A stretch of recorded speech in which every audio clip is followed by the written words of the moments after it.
evening, everybody. This is the SEO Training SW webinar. Tonight's topic is going to be on reputation insurance and management. We're going to be talking a lot about some of the issues out there in reputation management and some of the things that we come across to on a daily basis, some with our clients, and some of the activities that we're doing and setting up a solid reputation with our company.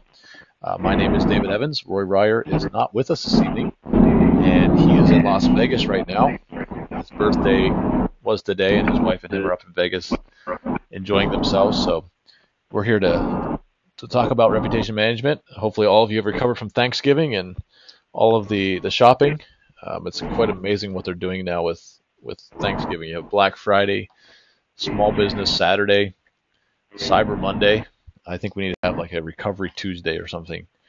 All the things that are going on. But hopefully all of you have survived the season and got involved with the next season. I know my wife and kids were decorating the Christmas tree and getting everything ready.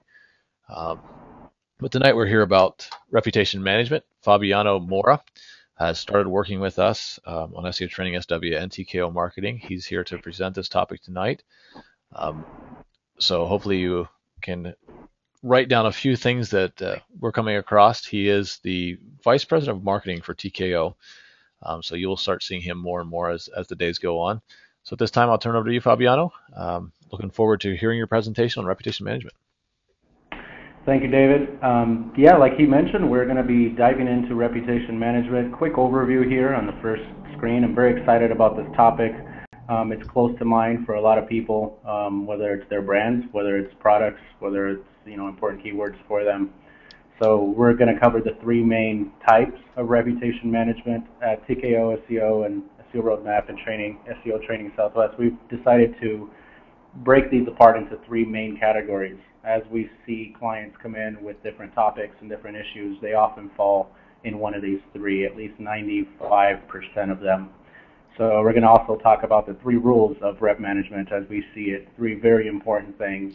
One that from when we deal with clients, following these rules can avoid the need for reputation management, and then when implementing reputation management strategies, following these rules will keep you on the good side of things and keep you safe. Three reality checks for reputation management. We want to be very upfront about how difficult and what kind of task it is or how easy it can be, and just be very transparent about what this is and what this isn't.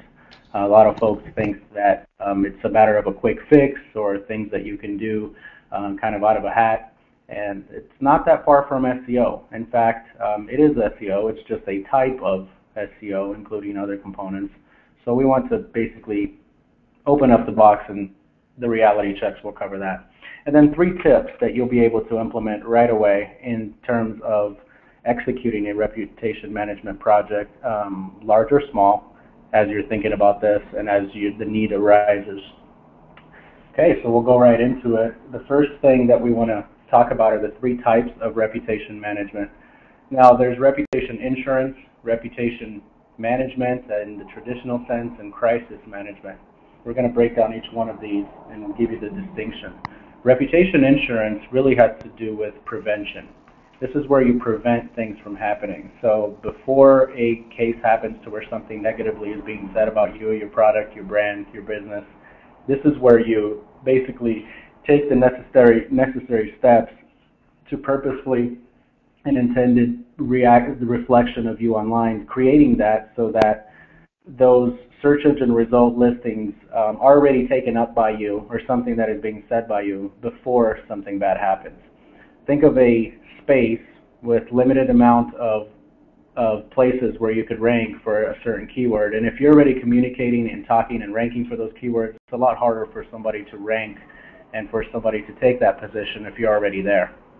So this is achieved by influencing and shaping the organic and natural search, paid advertising, and social communication properties online, just like SEO, so that the reflection is what you intend and what you desire it to be, and consistent with your brand and identity. Now, keep in mind this happens before negative results happening and before you really need something like the next two steps or the next two types of reputation management. Reputation management in the traditional sense, it's basically engaging. It's watching and manipulating what the internet says about an individual or a company's products or services. This is how you understand it in the past, and it's basically joining the conversation and interacting with the users, interacting on a social level, and watching for mentions that are happening about your keywords or things that are important to you, and joining in the conversation when appropriate to basically catch anything that may be negative that you may be able to react to. A lot of people look at reputation management as a bad thing, like something bad happened and now you have to scramble and kind of remove listings. We tend to look at it as more of it's a needed but a good thing as well, because it gives you the opportunity to engage. Dell, big computer company, had a great example to where in the first couple of years of their engagement in terms of the client customer service and complaints department, it was through the roof how these complaints would go through, and they had a pretty bad reputation online. And they provided one of the biggest case studies for reputation management. What they decided to do was take their entire customer service system online on a public forum so that people can post their problems, their issues, their questions, concerns on there. And they were very responsive and very reactive to people's posts. So engaging them right away with comments back. And what that did was it brought to the front the entire complaints department, made it public, and it was a huge success. They basically used that same platform to turn things around and show how reactive they were and how well they took care of their customers. So that's an extreme example, but it's an example of somebody that didn't run away from reputation management, but basically embraced it with open arms, and it turned out very well for them. The third type is crisis management. So this is where everything stops, right? All hands on deck. This crisis management is the necessary response and reaction to a negative and harmful event that appears on the internet. It requires an immediate, skillful, and well thought out set of actions deployed over the internet in order to manage the information crisis at hand. So this is speaking to something that is very damaging, possibly damaging to your business, a listing that might be preventing people from purchasing, a listing that might be casting doubt and fear, a listing that has a bad connotation on a personal level, on the brand, something that really stops the ship. So this is where you should attack it with a very different mindset. The aggressive level that you go at this would be very different than the first two, and this happens often. It's not unheard of where something really does some damage to a business and it needs to be removed fast. It's a little bit outside of the scope of this presentation because this is some heavy-hitting crisis management, reputation management type of thing, but we'll cover some of the issues and some of the areas where, some of the situations where this might be needed. All right, so the 3 rules of reputation management that we want to talk about, they may seem very simple, and they are, and here they are. Don't be a jerk. I'll explain that. Be authentic, and focus on building a brand. The first slide of the presentation talked about how it's still all about the brand. Any of you that have been following SEO or even know a little bit about it know that things are shifting with Penguin updates and Panda updates. Everything is shifting and has been for a very long while to focus on brands. Brands seem to be ranking well. Brands seem to be where communities are gathered around, where discussion is happening. So it's not only happening on the SEO front. If we're talking about reputation management, it's still very much about that. So keep that in mind. But let's go into the first rule here, and I'll explain don't be a jerk. So this one is a little bit personal to me because I've had several clients that I've worked on reputation management campaigns in the past, to where it was very apparent to me that we could clean up what was happening online, and we could take away a bad mention, we could work on rip-off report or do something like that, but the issue oftentimes wasn't somebody flying off the handle and creating something that wasn't true, and they were basically explaining something that happened on a truthful perspective. So in one case, I was representing a gentleman who, in all honesty, was a big jerk, and he was mean to people and talked down to people and wasn't very nice when things went bad to clients. So clients would basically fire back and get very upset. And it didn't matter how many times I cleaned up an event, a new one would pop up the next week. So that's fine. It gave me great business for reputation management, but from his standpoint, it was just a dumb move. He could have been a nice guy and just dealt cordially business-wise and avoided a lot of what was happening out there. You can't stop every bad mention. Those things are going to happen. You might have disgruntled employees. You might have people that don't like your brand or product or have a bad experience. That's just a part of doing business. But you can definitely minimize this. And as we know, over the years, I can cite countless examples of social media basically bringing down brands and companies. I think of the bicycle locking device where somebody put a video of them opening it up with a pen, right, and it kind of spread like wildfire how easy it was to pick those locks. Those kind of things can be extremely damaging. But on another perspective, when it comes to social media, it brings a level of transparency to the internet. In one sense, it keeps everybody in check. It allows the consumer a lot more power to basically have a platform to express how they feel. And for business owners, that's on us to create a good experience for them and not be jerks about it, because the platform is there where they can take a recorded conversation, they can, broadcast something, and the onus is on us to basically have a reputation that's strong enough to where those would be the outliers and it doesn't start to look like a regular thing, and that's just who you are, your personality projected online. Second rule is be authentic. Don't post fake reviews or comments. Don't create fake news sites. Again, don't create fake review sites. This is attached with a possible $500,000 fine the FTC has imposed. So this reminds me of Walmart several years ago that had a campaign that they were basically going around the nation, somebody in their RV parking at the different Walmarts and basically blogging about how wonderful Walmart was and how great it was. And come to find out, the gentleman was being paid by Walmart. It was this kind of attempt at a social media strategy, but it was completely fake. The problem there is that they were saying that it was legit and real. So disclaimers are important. If you're going to do something like that, be authentic about it, because unlike the early days, now it's not just a matter of a slap on the hand. There are serious penalties that go along with creating fake reviews, fake comments, fake things like that. There are ways to generate those organically and naturally by being authentic. You'd want to go that route to avoid a lot of possible headache. Rule number 3, focus on relationships. Our stance at TKO SEO Roadmap is that the only two things that will last and the best way to develop a rock-solid, positive, and authentic reputation on and offline is to focus on relationships and experiences. Furthermore, positive relationships and experiences are very viral. You have heard it said that somebody will have a bad experience, they'll tell it to 10 to 12 people. They'll have a good experience, they'll tell it to 2 or 4. That may be true.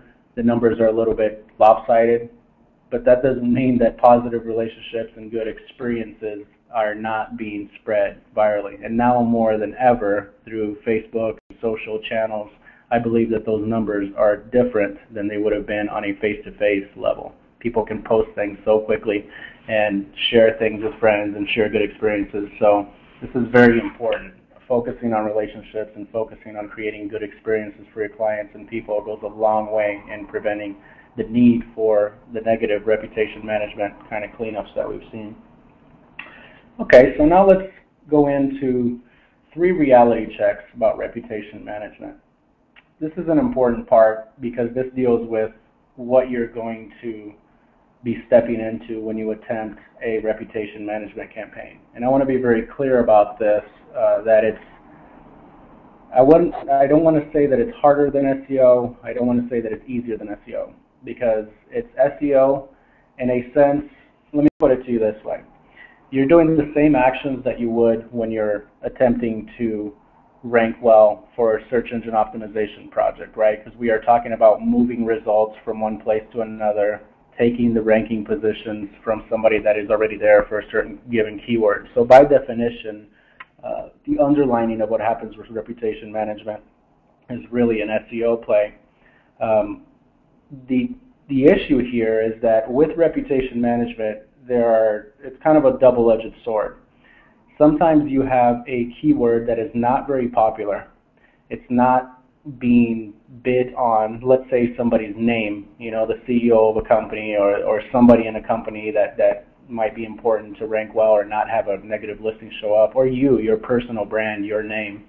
Unless you're, John Smith or your first name is Tiger, you're not going to have a huge problem there because there's a level of uniqueness there that you can rank well for those, and it doesn't take an extreme amount of work. It's still the same realities of SEO. Any kind of rankings take a lot of work, but when you're dealing with popular brands, popular products, things like that, then it gets a lot more difficult. So let's go into these here, and I'll explain a little bit more as we go through.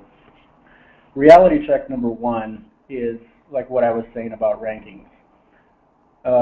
One page on a scam site can rank for your phrase or brand because of the site scale. Take a look at some of these websites. BizConsumer.com has 500,000 pages. RipoffReport.com, which is a very popular one for this kind of thing, 1,100,000 pages. These numbers keep going up, guys. They're constantly growing. They're very authoritative sites. Some of them have been around for a decade. Some of them have been around for a little less. However, they have lots and lots of pages, lots of visits, lots of traffic. So they are authoritative. So when something pops up with your name, your brand, your product, there's a very good chance that the page within one of these sites is going to rank well. So this is reality check number 1. This is why sometimes you may not have anything else about your name out there, and somebody posts, or your company and somebody posts on here to shoot straight to the top. This goes back to my reputation insurance point. It's very important to get communication about you, your personal brand, your product, your company out there so that you start filling up those positions. So it leaves less room for pages from sites like this when they pop up for people to see. Another factor is that if somebody pops up and creates reports in a couple of these sites, you might have a situation where somebody puts in a search keyword and they find the results 1, 2, 3, 4, and 5 are bad results, complaints. You don't want that to happen. So very good for reputation insurance to keep in mind, and this is the reality check on why these sites rank well and normally shoot straight to the top. Reality check number 2. This one is kind of obvious, kind of what I was saying before, but it's still very worth covering. Scam sites allow unsubstantiated complaints. So people can say whatever they want. This reminds me of a case, gosh, it must have been 12 years ago, where on the internet there were 2 companies that were basically saying, we make spaghetti sauce and we have the best spaghetti sauce in the world. And another company piped up and said, no, you don't, we do. They couldn't come to an agreement, so what did? They decided to take it to court. They took it all the way up, and it was basically decided that the onus is on the consumer. Since there's so much information out there, you can purchase both, taste for yourself, and decide which one is the best spaghetti sauce. When it comes to deciding and making a claim that you have the best in the world of this, that, or the other, the burden of proof on that is actually on the consumer to decide, do their proper research, and make up their mind. So you can say whatever you want online, and that also goes into the area of making complaints or bad-mouthing or saying something about an experience that you had about a product, a company, a business, or an individual. Competitors and disgruntled employees can post anything they want. This is something that happens often. There's no proof or claim required, no personal identification confirmation required, at least not yet. There's a lot of rumors about this going away, or something being implemented where there's a personal identification thing that happens on these sites. My opinion is that won't happen just because of the scale and the nature of the internet. Seems a little contradictory to that. So at least for now, this is the current scene. Legal processes can take, it says 2 years, but they could take a lot longer than that, basically to get through court and remove these false claims. So the process sometimes could be very lengthy, very costly, and I had one individual that went through about a 3-year process, probably about $35,000 in legal fees. He came out of it on top, But the pages had been cached, the pages had been spread around, so it was very, very hard, even though he had won, to remove everything from online. Now he could spread that he won the lawsuits and things were different now and kind of post all of that up there, but the old stuff still remained out there. So even though the original site had taken it down. So you could win and still lose. You know, this is kind of reality check number 2. Reality check number 3, and this is something that we're very familiar with when working with reputation management campaigns for individuals and for companies, businesses. We know what it takes from a company standpoint to execute these and what we dedicate to projects. So this is this reality check that says, if you didn't know this, this is how it normally goes down. If you're doing a solid reputation management campaign, normally that requires a project manager, a designer, one senior content specialist who's going to be pumping out content on a regular basis, 2 to 5 content generalists to support that, and 2 to 4 content marketing specialists for syndication of the content and monitoring and tracking, 1 social media specialist to cover that area, and 1 or 2 social media generalists for support. So this is not unheard of to have a reputation management project that looks just like this. Search engine results page domination takes anywhere from 2 to 6 months. If you're familiar with SEO, recent or in the past, you know that this is not stretching the truth.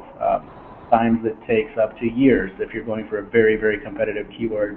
We're talking in general here, even for low volume keywords, just to take the position and to start ranking for those, it's a process for 2 to 6 months. It could be anywhere between 200 to 400,000 a year to support a campaign like that. Keep in mind that when it comes to a brand, when it comes to a product keyword, or it comes to a company name, there's often very substantial monetary value attached to that because of the whatever e-commerce situation might happen.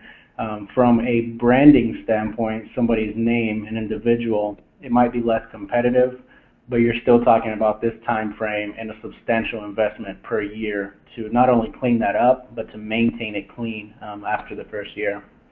So it might seem daunting. It might seem I don't have a team like this, I don't have that kind of budget, or I don't have that kind of time. This is what we're here for.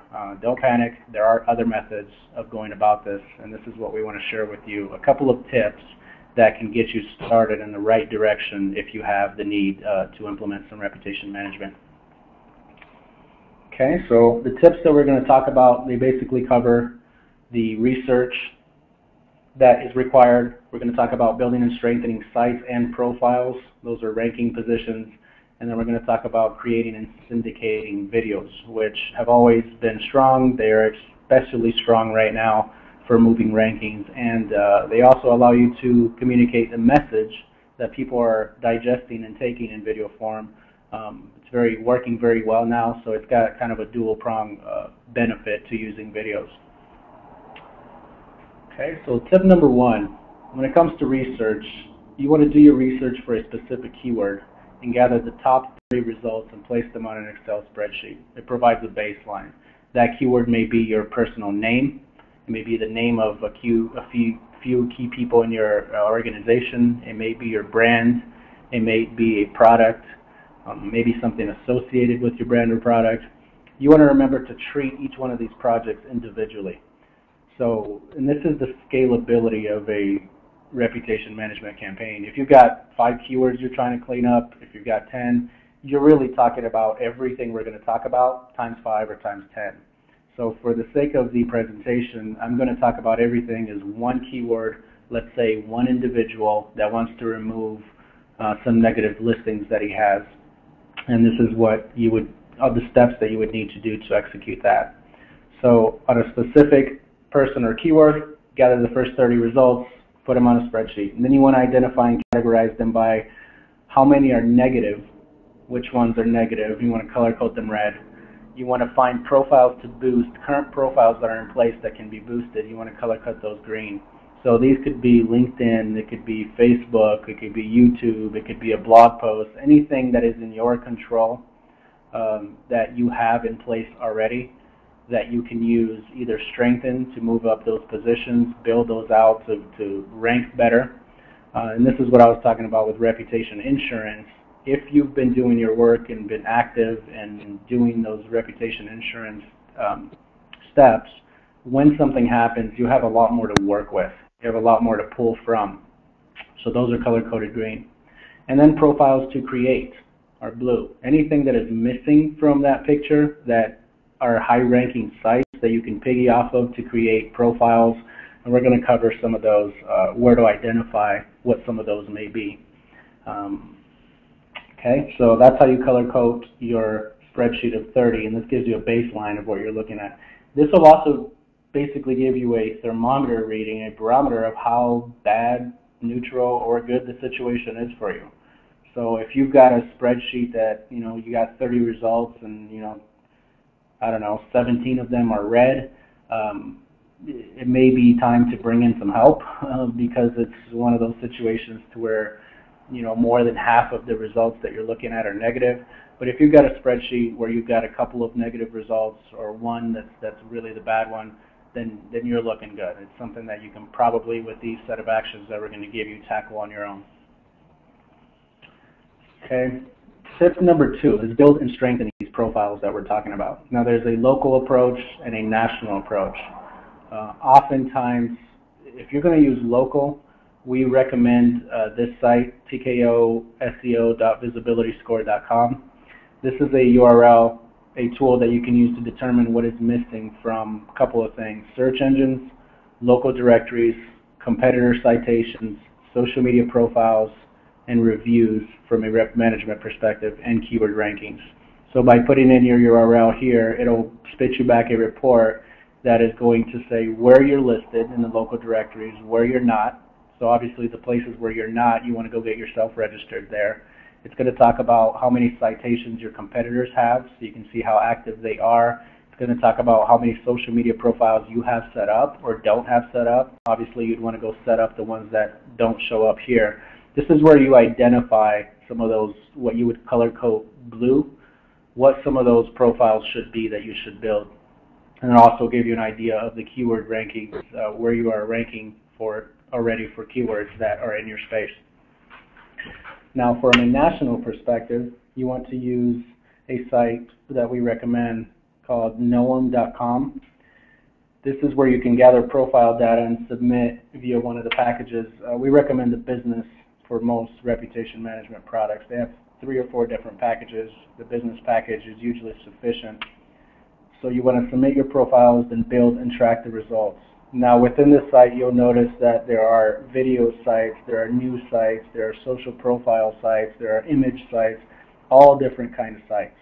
When you're creating a profile database, so you're creating what we call a profile portfolio, you want to be well diversified. So you don't want to go to all 10 video sites and just do that, right? You'd want to have, most people have a Facebook, a LinkedIn, a Twitter. Like, they're not just on every video site and that's it. So you want to create that same authenticity, and you want to create that same approach by being diversified and creating profiles in several different categories. Okay. Tip number 3, when using videos. This is where we get to the nitty-gritty. So now we've talked about identifying profiles that you're going to strengthen, identifying profiles that you need to create. We've talked about where to find what profiles you need to create or where you may be missing on social profiles, on local directories, things like that. Now within those profiles, if you have them set up, you'd want to strengthen them to move their ranking position, or at least optimize them better for the keyword that you're trying to affect. If you don't have them created, same thing applies. You'd want to create them, and after creating them, you'd want to syndicate things through them to begin the interaction and begin the rankings and begin the footprint of those profiles in order to get them ranked. Now, we recommend using photos or current video. This is a slide over information website that creates 30-second clips. It's called animoto.com. We recommend creating 5 of these for a project targeting one keyword. You'd want to load your images to the software It creates the video for you. You can choose different borders, different intros, different outro.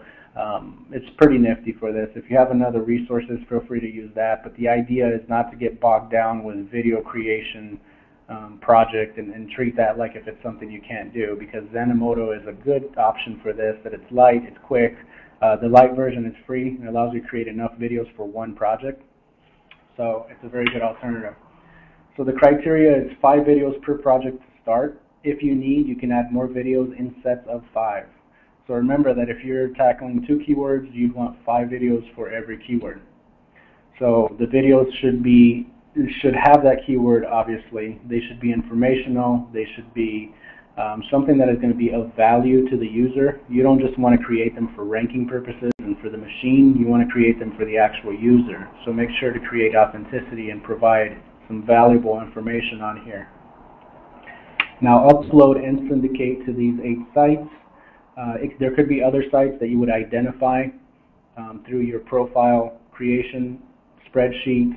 These are ones that are pretty popular. They rank well, and they are kind of the standard, but you know, depending on what you're doing, you may want to go away from these, but you can't go wrong with these. It'd be Facebook, Tumblr, Photobucket, Flickr, MySpace, Picasa, Twitter, YouTube. It could be LinkedIn.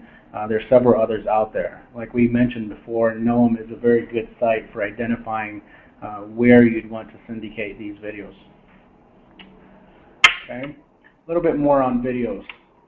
So one of the things we recommend is using a site called Fiverr to syndicate and broadcast videos. So Fiverr is good for a few things. There's a lot of questionable things in there that can possibly get you do more harm than good. You'd want to stay away from some of the very tempting offers that look too good to be true. Like in real life, when something looks too good to be true, it probably is.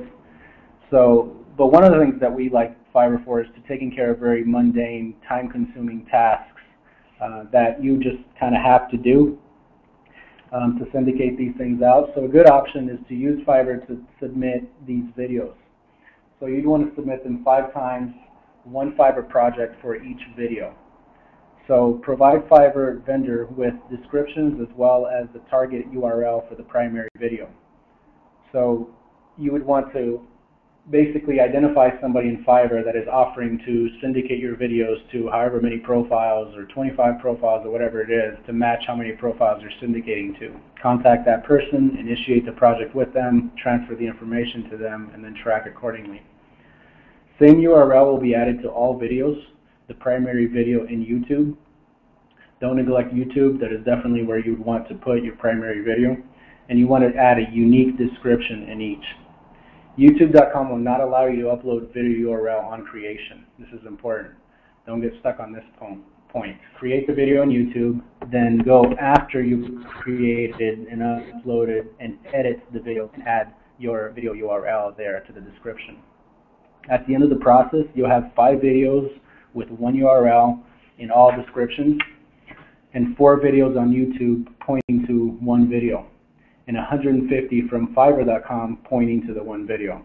So as you can see, it's sort of a pyramid structure to where you have lots of videos that you've created out there that you've syndicated to lots of different places, and they're basically all pointing to YouTube, all pointing to the URL that you're trying to move up. So this is an effective way to sometimes very quickly bump up YouTube to take one of those ranking positions on your site or any other syndication sites where you are sending this stuff through. Okay. Bottom line, guys, the reputation management is much like SEO, but it can be much harder because you're basically crunched for time. It's not a matter of, oftentimes when reputation management clients come to us, it's not kind of when you can and at your leisure. It's more of like, we need to get this removed now, or this is hurting our business, or this could be very damaging. So it's very important to be proactive so that when the need arises to do reputation management, you have a lot more to work with and the process can go faster. Just like SEO, if you're starting from scratch, you've got to get the search engines to recognize you, to believe that you're legit, to give you play with the other rankings, and then to start to favor you. that's a long road ahead. If they already like you, if they know who you exist, and you syndicate content, and you're out there as a brand, or you're out there, it's just a matter of shifting some rankings and shifting movement around. It's not creating a whole new identity. So negative results cannot be erased. They can only be moved out of sight, but they can be prevented by following our sort of 3 rules of engagement that seem very simple, but you would be surprised. We put them in the slide and we make them a key part of the presentation because we see this every day. We see this every day, people that aren't following those 2 or 3 little simple things and bring themselves a lot of headaches for it. So we don't want to neglect that. It will take time, it will take effort and dedication. You want to track your results well, whether it's daily or whether it's weekly. You want to stay on top of any vendors that you're using and make sure that the communication that is being sent out is what you want it to be, and you want it to be authentic. Prevention, authenticity, and relationships are vital for a sustainable reputation management. I would go further and say that prevention, authenticity, and relationships are vital for any online business doing anything online. So you can substitute that for SEO, for whatever you want there, but reputation management is where it becomes extremely important because people will react to that, and often they don't have a chance to meet you, they don't have a chance to walk into your store, they don't have a chance to sit down with you and hear you out. They just see what they see on the results page and make their own assumptions. Okay. This pretty much concludes the presentation for tonight, the bulk of it. I want to encourage you guys that if you want the PowerPoint, I know that we cruised through it pretty quick, but these notes are here that you can use to basically take a project, take a keyword, categorize it correctly, do the proper research, identify what you need to strengthen, what you need to build, and then there's a very effective video technique for syndicating and pushing out the videos that you will have some success with. If you are more interested in reputation management is a rabbit hole. It goes very deep. There's a lot of different things that can be done further than video, whether it's press releases or social. There's a lot of different avenues. We've covered something that works very well, we have a lot of success with, but there are many, many other things depending on the need and depending on what you're looking at in terms of a project for you or one of your clients. We do offer a full course. The full course overview this is some of the points that we will be covering. How to be proactive in reputation management. I talked about reputation insurance, and I said that you should be out there building your brand, building your profile, engaging, but we'll get a lot more detailed on how to do that, step-by-step instructions and frequency and where and how. We're going to talk about how to prepare for the unexpected, basically having safeguards in place so that when something happens, you're not scrambling and putting together a whole campaign and process. You're basically picking up your playbook and, okay, this is what I need to do, 1, 2, 3, and following that, a contingency plan. We're going to talk about how to do it like the big brands. Don't for one second think that every single big brand out there doesn't have a reputation management, and whether it's a full team or whether it's a handful of individuals, if you're not managing your brand and reputation, it's being managed by the population and by the internet users. So somebody is managing your reputation. The question is it you, like the big brands do, or is it somebody else? You don't want to leave that to somebody else. We're going to talk about sustainable reputation management strategies. That basically means putting things in place so that you can monitor them from month to month, and you're not just reacting to when something happens bad, and you're also leveraging reputation management strategies for them. The benefits that you get out of pay-per-click, SEO, social media, email marketing, list marketing, those same benefits could be gotten and extracted from a solid reputation management strategy as well. Think about it like this. You're replacing a negative listing. That's good. That's what you wanted.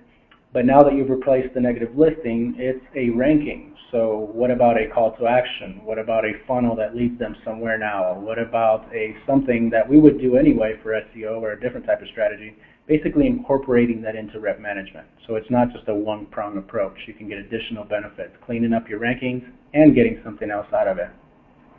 And then we have a bonus section. This is probably the biggest part. This is where we're going to talk about some of the black hat reputation management for instructional purposes only, of course, but we have insights, and of course we know how a lot of people are going about this. This is where we basically think about the reality check on steroids. This is where we talk about the nastiest of the nastiest tricks out there that people do to wreck other people's reputations, and we talk about contingency and things that you can do to prevent those safeguards. If you have somebody that really knows what they're doing, really is dedicated to putting time and effort into destroying you or your reputation, that could be a scary thing. It's not unpreventable, but it could be a very scary thing when somebody is putting that much energy and time into causing some destructive rankings or destructive mentions online. So we at least want you to be completely aware of what is out there, how deep the rabbit hole goes, how things are being done, which basically opens up your eyes to the possibilities and what you need to do to stay protected. Okay, so details on the course that we are going to have. We are offering this to the people that are on the webinar tonight. We also offer this as a promotion to our meetup group. So this is a special pricing that you won't see anywhere else. Spaces are limited to only 15 students. Because it's a reputation management, we like to keep the groups small and quaint, some sensitive issues being discussed back and forth. So you can reserve your spot now if you're interested. The intensive course is going to be on January 25th, 2013 from 1 to 5 p.m. Morristown, Arizona, where we normally hold our other SEO courses, SEO Training SW. And then we have a reputation management workshop only. Now we have a couple of other courses being held that day. We have a Facebook marketing course. We have a public relations course being offered as well. So if you're doing the reputation management workshop only, this is the price. But if you'd like to register for the PR and a JAR workshop and the reputation management, this is it here, both for only $225. I want to thank you all for the time on the webinar.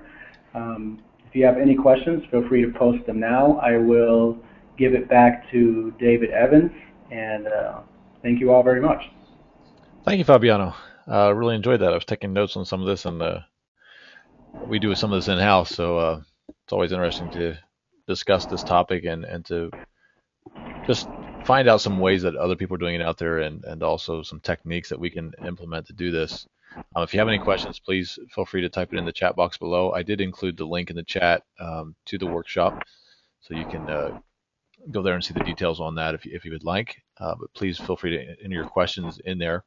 One of the questions that we had come in here, and you can start the conversation a little bit, and I could join in too also on this, is dealing with Google's search suggest. And the question is, how can we affect bad things in Google suggest? This is where when you start typing a keyword, Google automatically fills in what you're typing. Some tactics to influence that, or ways that we have seen to do this. So, you can start here, and I'll join back in here also some of my thoughts that I have on that, because this is actually an interesting point that Google's doing now.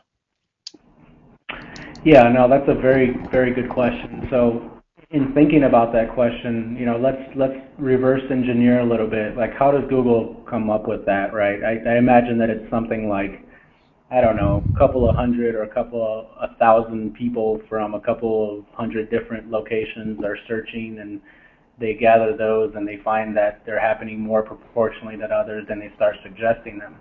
So that would lead me to think, okay, well, I need 5,000 people in 300 different locations searching at different times for this, and basically create the suggestion for Google. The only problem with that is that, at least from my perspective, I don't know if that number is 5,000 people from 300 locations or 25,000 people from 500 locations. So it makes the bullseye a little bit of a dot in the sky. But it's a very good question, because one of the areas that you would want to start to shift and affect is that Google suggest. I've noticed that it changes from time to time. It doesn't stay up there forever, so it's not set in stone. It can be affected and it can be shifted. And I'll hand it back to you, David, on your thoughts about that. Yeah, there's a couple different things. Typically, when it's in the suggest, it's your base keyword scam. The big name fraud, Complaints. scam, complaint. But there is a margin on that where a certain amount of people have to type in that key phrase before it will become a search trend. And it all depends on the market. I've seen it as low as 200. 200 searches would queue it. Don't ask me how I know that, but there are certain ways that can queue that up. Sometimes it can be a lot bigger than that. To remove it is very, very difficult. And the point is, in typical SEO, when you try to remove something, you add content, or you try to remove something out of it. Well, we can't eliminate searches. So we have to change the search trend to be something else. And that becomes very, very difficult because instead of having scam, people search for scam, we have to have them search for something totally, totally different to replace. Think of the suggest as there's, 7 or 10 spots there of keywords, so we have to have another keyword come in there and it may not move that one off. So we either have to change the conversation for that key phrase or something like that. One of the things that I've used on this is doing a scam department. So the company creates a scam unit. So on their website, it's, company.com/scam department, and it's a really friendly web page that says if you have any complaints or any issues, please come here and fill the form out. And it ranks really well for that. So you can change the direction of that on the scam because it becomes very difficult to remove that out of the search. And because anytime you do SEO, you're creating more of a conversation. You're creating more listings for a term, which Google makes more relevant. So it becomes very, very difficult to actually remove it. And sometimes I've seen people make it worse. They try to do something, and because of it, they're constantly on their computers every day searching for it, or multiple times a day. Half the staff in the office is searching for it continually. Everybody's freaking out, constantly clicking on it, and Google's like, "Wow, this is a hot trending topic. You need to make it rank better." So that's one of the things you have to be very careful with that on that. No, and that makes a lot of sense. It basically reminds me of the old saying, if you can't beat them, join them. So if you've got something that says, X, Y, and Z complaints, well, then it may be time to put up a complaint area to where you're capturing that information and displaying how you're handling that. Because either way, the result is there. They're going to click it. They're going to get to something possibly negative. You at least join the negative space with something positive. Yeah. That's very good. Yeah, I know a couple people are jumping on here. Those of you that are just joining, this will be recorded. Roy is not with us. I know he scheduled this, and I want to make sure he actually scheduled the right time on the webinar.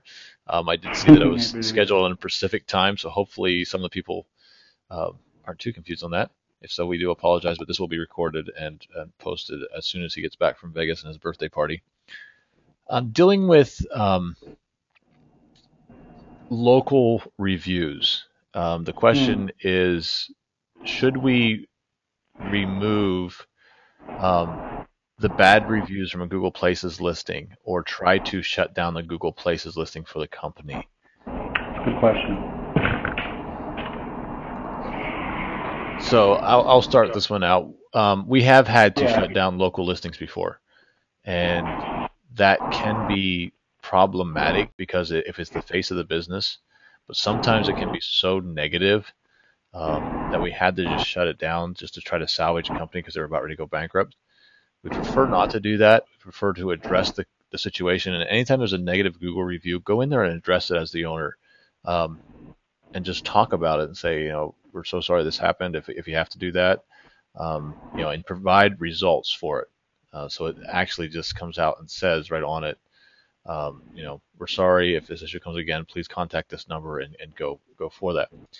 And so there are ways to deal with it, but if push comes to shove and the company's about ready to go under, then we can address it that way. Yeah, and that it brings up two 2 points. One, I agree with you 100%. You don't want to lightly remove Google listings because you're just trying to remove something. It's less damaging to go in there, join the conversation, and try to mitigate what's happening, and basically create an opportunity for a positive discussion out of it.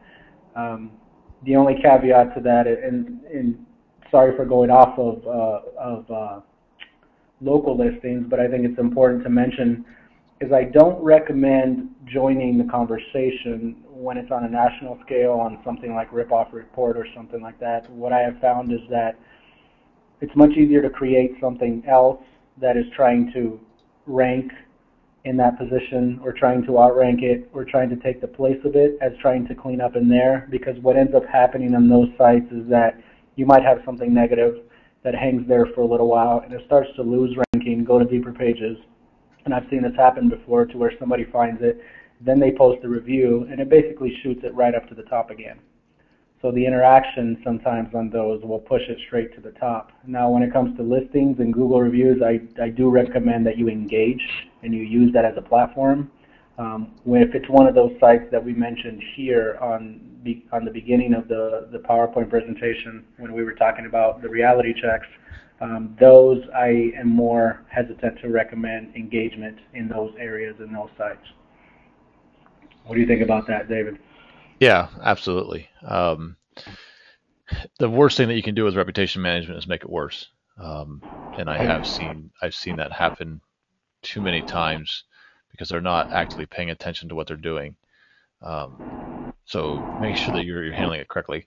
One of the questions that just came in here is dealing with spin-off sites. So if you're ranked number one for a site for a keyword and you're trying to remove a listing, would you create a separate site, with, say it was company.com and you do companynews.com or something like that to take another spot in the first place of Google?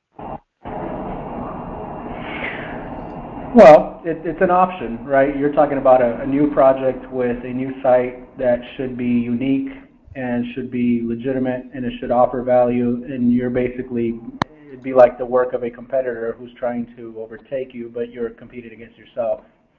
So the work on that could be daunting. It could be beneficial depending on the reason. Now, if we're talking about basically replacing one URL with another for whatever reason, there might be a better way to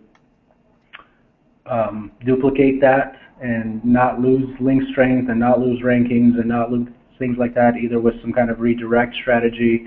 But it really depends on the strategy and what the end goal is. What are your thoughts, David? Absolutely. It can be one of the quickest things you can do to remove a spot. But there again, you're adding a workload of another site, new content strategy, and you also have to get that site to rank. How long did it take to get your first site to rank number one?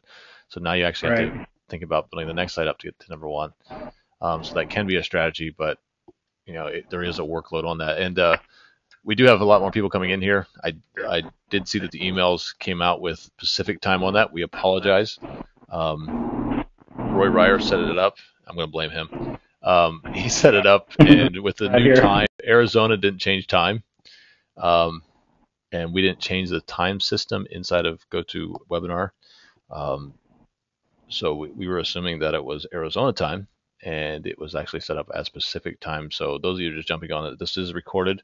You will have access to this right away. We'll make sure we get this out to everybody right away as soon as we can. So if anybody has any other questions, we're going to wrap this up. We apologize there again that some of you that came in here at the real time.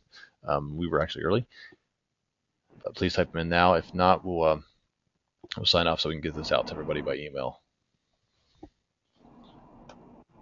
All right. If not, thank you so much, Fabiana, for being here. I did enjoy this, and we look forward to answering your questions. If anybody does have any questions on this, jump on the Facebook or the blog post. It is in the chat right now, where you can go and leave some comments. And look forward to hearing from you all. Thank you so much for being here. And